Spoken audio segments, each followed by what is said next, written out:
In this video, we're going to be doing a subtraction problem.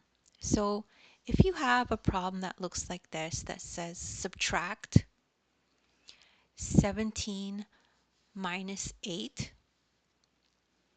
the best way to do this is on a number line. So if you have your number line, you can start at 17. And if you remember from all our other videos that numbers get bigger if you go this way on the number line, and numbers get smaller if you go this way on the number line. So bigger, and here is smaller.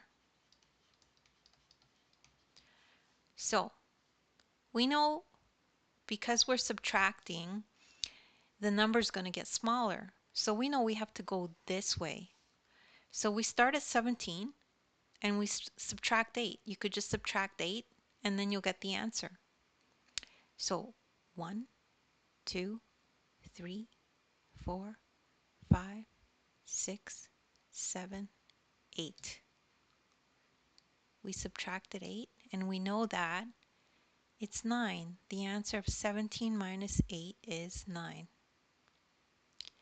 And don't worry if you don't understand this right away. You could just rewind the video and look at this again until it makes sense, because practice makes improvement.